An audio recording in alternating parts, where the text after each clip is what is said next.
Okey geng, so hari ni kita akan tengok cordless brushless circular saw daripada Akaido. So kalau nak tengok benda ni beraksi, jangan ke mana-mana, kita kembali lagi selepas ini.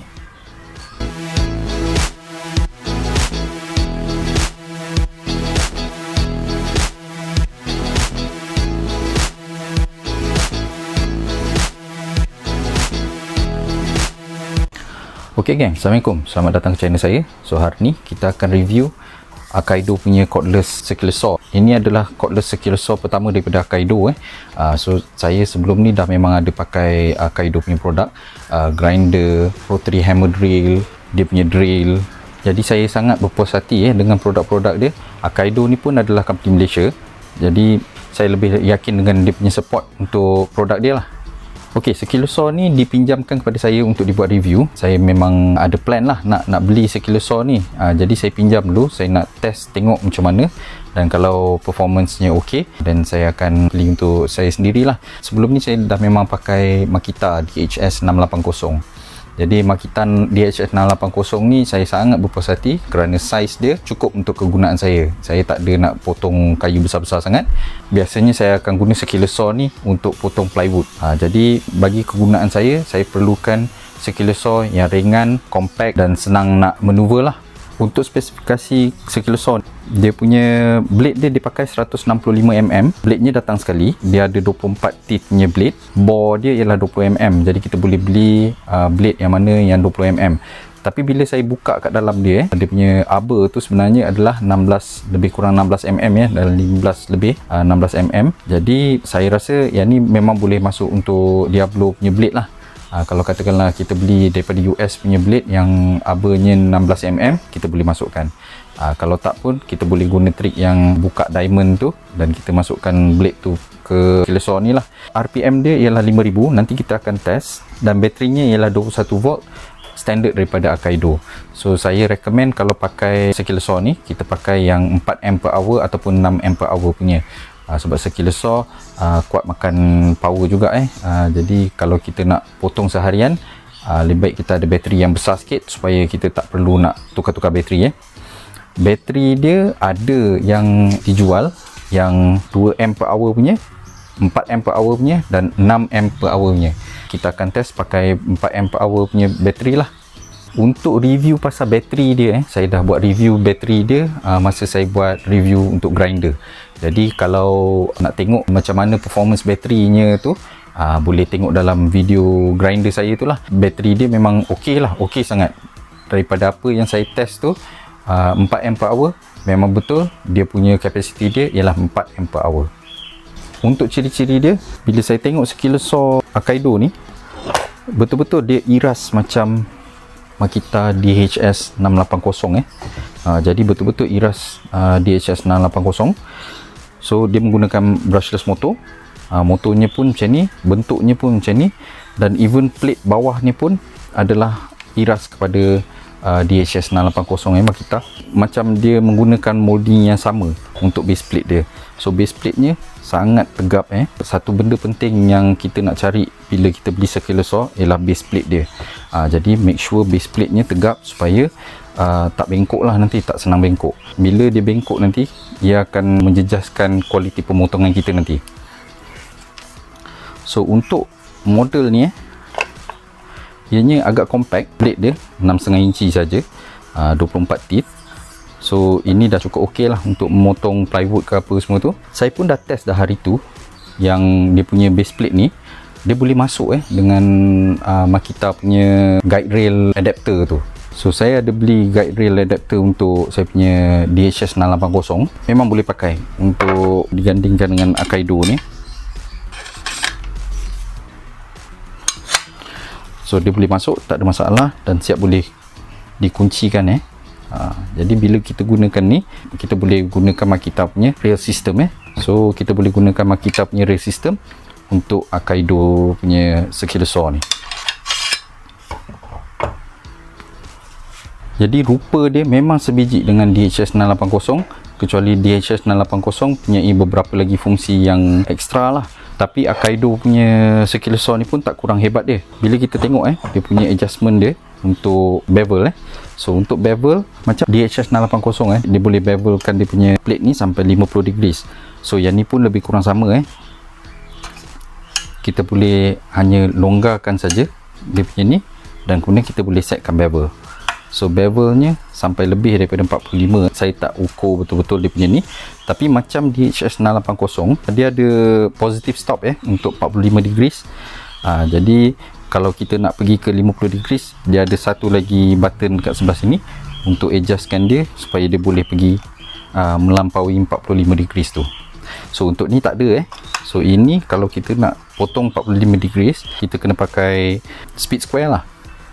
Mudah je nak adjustkan dia punya bevel dia, hanya perlu unlock dekat sini dan pergi balik dan lock. Jadi bevel adjustment dia sangat mudah.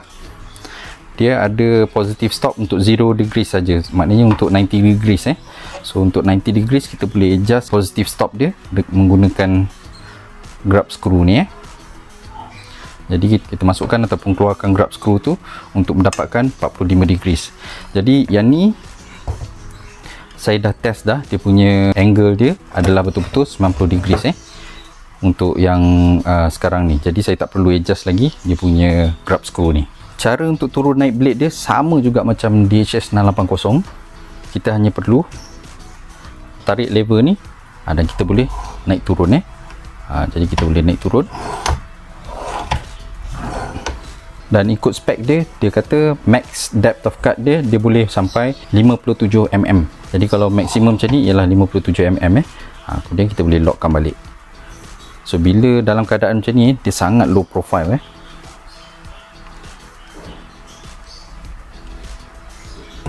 Untuk naikkan balik, longgarkan dan boleh naikkan. Dia punya Allen key untuk blade changing dia ada dekat sini. So boleh keluarkan je macam ni, dan kemudian boleh masuk balik lah dekat sini untuk penyimpanan. Jadi kita tak mencari-cari nanti kalau kita nak tukar blade, Allen key nya sentiasa ada dekat sini. Circular saw ni pun datang dengan safety switch, sama juga macam DHS 680. So kena tekan ni dulu baru boleh check dia punya trigger Jadi benda ni pun boleh digunakan sama ada tangan kiri ataupun tangan kanan.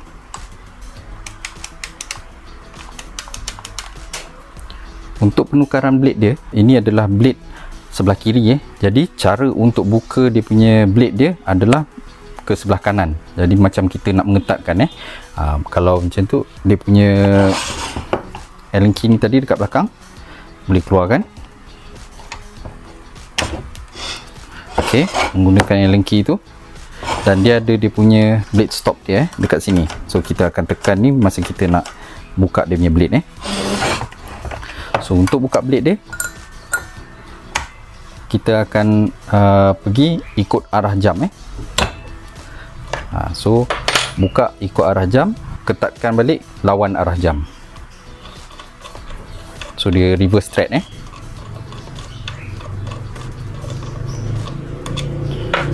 So bila dah buka, kita dah boleh tukar dia punya blade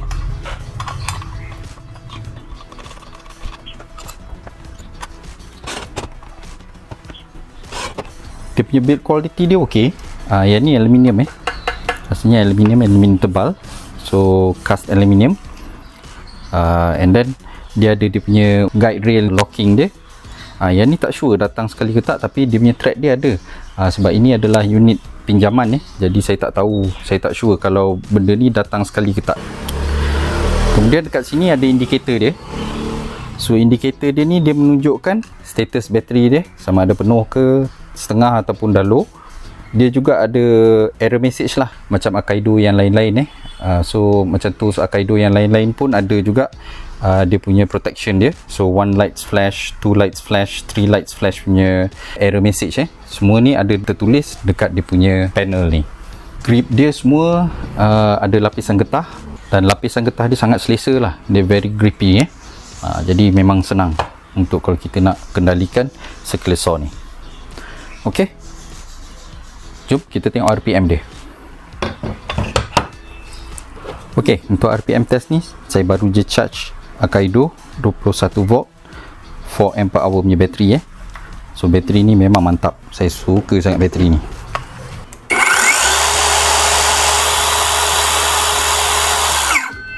Okey, RPM dia ialah 4494 Jadi tak sampailah 5000. Tapi yang interestingnya dia macam ada soft start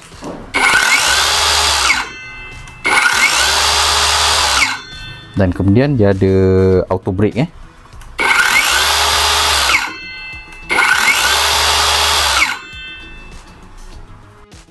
Okey, untuk test potong ni kita akan test atas FJB rubber wood 18mm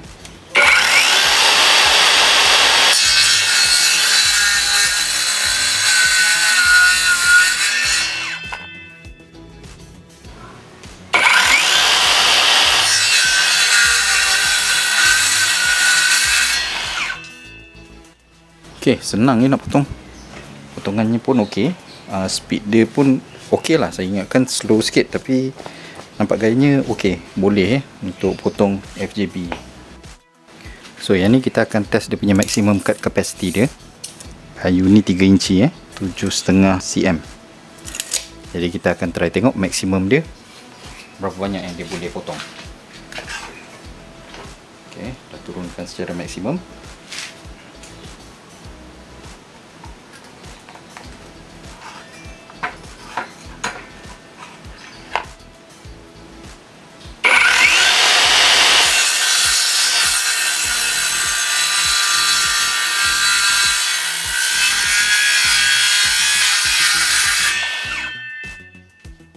Jadi betul maksimum yang dia boleh potong ialah 57mm. Bila kita potong tadi pun tak ada macam dia nak slow down semuanya macam okey je.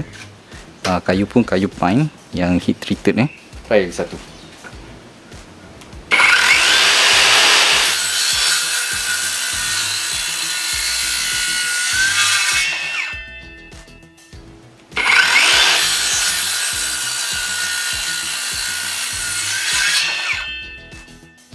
Okey kan, so tadi kita dah tengok macam mana performance dia punya circular saw ni.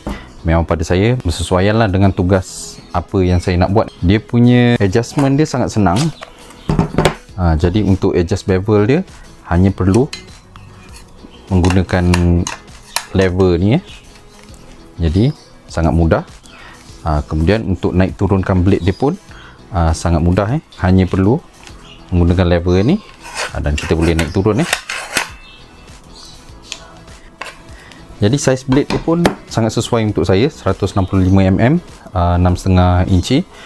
Jadi senang untuk maneuver dan untuk potong plywood semua tu Size nya sangat compact dan berkuasa Tambahan pula saya dah memang ada Akaido punya bateri ni. Jadi saya tak perlu belanja lebih untuk beli dia punya set. Saya hanya perlu beli dia punya circular saw sahaja yang solo set Tapak dia pun sangat tegap Jadi kita boleh yakin yang tapak dia ni bukannya jenis yang senang bengkok Cuma satu saja dia punya downside dia. Mungkin downside, mungkin ada orang suka, mungkin ada orang tak suka Blade dia sebelah kiri. Jadi bila kita memotong tu, debu dia akan sembuh dekat arah kita lah. Jadi kita orang dah test dah hari tu dengan Siang Ho. Nak try masukkan yang Makita punya dashboard dekat sini. Ada kemungkinan boleh, tapi kena kikis sikit dia punya tepi ni.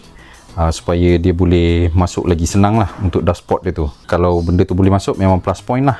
Rail aksesori Makita pun boleh masuk dekat circular saw ni. Ianya boleh menambahkan dia punya versatility lah. So kita boleh gunakan benda ni dengan Makita punya track. Ok, sekian dulu review saya kali ni. So jangan lupa like, share dan subscribe channel saya.